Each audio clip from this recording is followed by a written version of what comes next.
हरे कृष्णा। आपका बहुत बहुत स्वागत है। आज हम चर्चा करेंगे कि क्या भगवद गीता, श्रीमद् भागवतम, रामायण, महाभारत और पुराणों का महत्व वेदों से कम है।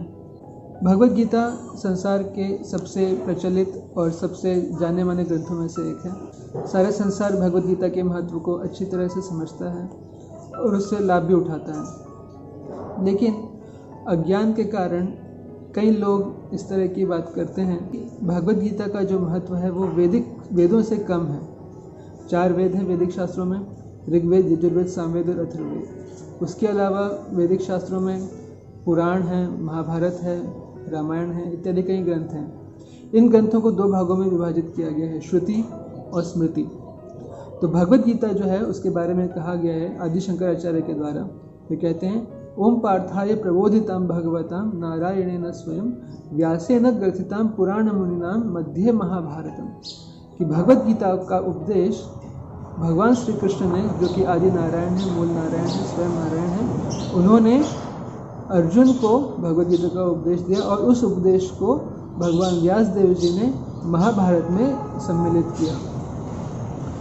और क्योंकि महाभारत की रचना व्यासदेव जी ने की है और किसी मनुष्य द्वारा की गई रचना उसको स्मृति शास्त्र कहा जाता है। तो व्यासदेव ने जो भी ग्रंथों की रचना की है, 18 पुराणों की रचना की है, महाभारत की रचना की है, उनको स्मृति कहा गया है। इसके अलावा वैदिक शास्त्रों में 4 वेद हैं, ऋग्वेद, यजुर्वेद, सामवेद और अथर्ववेद, उनको श्रुति कहा गया है। तो कुछ विद्वानों का यह मानना है कि श्रुतियों का महत्व, श्रुति शास्त्रों का महत्व स्मृति शास्त्रों से अधिक है और स्मृति का जो महत्व है वो श्रुतियों से कम है। इसलिए, और चूँकि भगवद गीता जो है ये स्मृति शास्त्र का हिस्सा है, क्योंकि महाभारत एक स्मृति शास्त्र है जिसकी रचना व्यासदेव जी ने की है, और जबकि वेदों की रचना किसी ने की, किसी भी ने भी नहीं की, वो अपौरुषेय है। साथ ही साथ ये भी लोगों को लगता है कि वाल्मीकि जी ने रामायण की रचना की है, तो उसका महत्व भी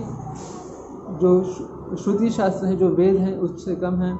और जो 18 पुराण हैं जिसमें श्रीमद् भागवतम भी है, श्रीमद् भागवत का महत्व भी वेदों से कम है या नहीं है, क्योंकि उसकी रचना भी व्यासदेव जी ने की है। तो इस कारण से कुछ लोगों को लगता है कि इतिहासों का, जिसमें वाल्मीकि रामायण, महाभारत, श्रीमद् भागवत इत्यादि पुराण भी हैं, उनका महत्व 4 वेदों से कम है और इसलिए हमें इन शास्त्रों को नहीं मानना चाहिए, हमें डायरेक्ट वेदों को ही केवल मानना चाहिए। तो इसके विषय में आज हम कुछ चर्चा करने जा रहे हैं।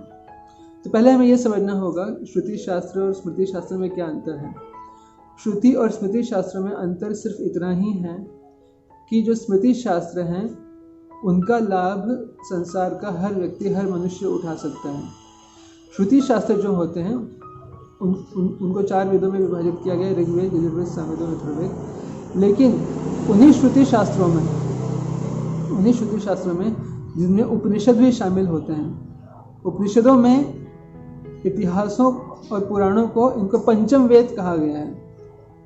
बृहदारण्यक उपनिषद के 2 खंड के 4 अध्याय के 10वें श्लोक में, छांदोग्य उपनिषद में 7वें खंड के 1 अध्याय के 2 श्लोक में, श्लोक कहना ठीक नहीं होगा, 2 मंत्र में, और बृहदारण्यक उपनिषद के ही 4 खंड के 5वें अध्याय के 11वें मंत्र में यह बताया गया है कि इतिहास और पुराण ये पंचम वेद हैं, इनको 5वां वेद कहा गया है। इनको 5वां वेद कहकर इनका संबोधित किया गया है। दूसरा ये कहा गया है कि जब 4 वेद भगवान के श्वास के साथ प्रकट हुए, उसी के साथ इतिहास और पुराण रूपी ये 5वां वेद जो है ये भी साथ में ही प्रकट हुआ। तो वेद जो है ये भगवान के, ईश्वर के श्वास से प्रकट हुए। उसी प्रकार ये 5वां वेद जो है ये भी उसी समय भगवान के श्वास के साथ ही प्रकट हुआ। तो उस दृष्टि से, क्योंकि दोनों ही भगवान के श्वास से एक साथ प्रकट हुए, दोनों का महत्व समान ही माना जाएगा। लेकिन जो अंतर की बात है वो ये है कि वेद जो है, 4 वेद जो हैं वो सृष्टि के प्रारंभ से लेकर अंत तक एक ही रहते हैं, एक समान रहते हैं। लेकिन जो स्मृति शास्त्र हैं जिसमें इतिहास और पुराण भी सम्मिलित हैं, स्मृति शास्त्र देश काल परिस्थिति के अनुसार, जिसको आप टाइम प्लेस एंड सर्कमस्टेंसेस भी कह सकते हैं, उसके अनुसार अलग अलग लोगों के लिए अलग अलग तरीके से दिए जाते हैं। उदाहरण के लिए जो भगवत गीता, देखिए 4 युगों का एक साइकिल होता है, सतयुग, त्रेतायुग, द्वापर युग और कलयुग। कलयुग के बाद फिर से सतयुग आता है। तो एक साइकिल में जो वाल्मीकि रामायण है या जो महाभारत है वो हो सकता है कुछ अलग तरीके से प्रस्तुत किया गया हो, और अगले जो साइकिल आएगा इन 4 युगों का उसमें हो सकता है अलग तरीके से प्रस्तुत किया गया हो, लेकिन उसका जो इसेंशियल नॉलेज है, उसका जो महत्व है, उसका जो संदेश है, उसका जो निचोड़ है, उसका जो सार है, वो समान ही रहता है हर एक समय में। और वेदों को, 4 वेदों को, श्रुतियों को जब आप उच्चारण करते हैं तो उसका जो उच्चारण करने की जो विधि है वो वही उच्चारण कर सकता है जिसको उच्चारण करने का ठीक तरीके से प्रशिक्षण प्राप्त हुआ हो, क्योंकि उच्चारण करने में अगर थोड़ी सी भी गलती होती है तो उस मंत्र का अर्थ बदल सकता है, और अर्थ बदलने से उसके परिणाम में भी विभिन्नता अलग हो सकता है परिणाम। लेकिन अगर भगवत गीता के श्लोकों का उच्चारण करने में अगर आपके श्लोक उच्चारण में कुछ गलती भी हो जाती है तो भगवान केवल भाव को स्वीकार करते हैं। तो कहने का तात्पर्य यह है कि श्रुति और स्मृतियों का महत्व अलग नहीं है, और विशेष रूप से कलयुग में जो हम लोग हैं, हम लोगों को वैदिक शास्त्रों को पढ़ने का, उनका उच्चारण करने का और यज्ञ में उसका प्रयोग करने का प्रशिक्षण प्राप्त नहीं है, तो हमारे लिए प्रैक्टिकली ज़्यादा उपयोगी, ज़्यादा रेलेवेंट जो है वो स्मृति शास्त्र हैं, और उसमें भी वो स्मृति शास्त्र जिनका वर्णन स्वयं भगवान अपने मुख से कर रहे हैं। तो इस तरह से हम देखते हैं कि भगवत गीता और श्रीमद् भागवतम का जो महत्व है वो वेदों से कम नहीं है। श्रीमद् भागवत के विषय में कहा गया है, निगम कल्पतरोर गलितम फलम शुकमुखात अमृत द्रव्य संयुतम, कि जो सारे वैदिक शास्त्रों की तुलना अगर एक वृक्ष से की जाए तो श्रीमद् भागवत उसका पका हुआ फल है।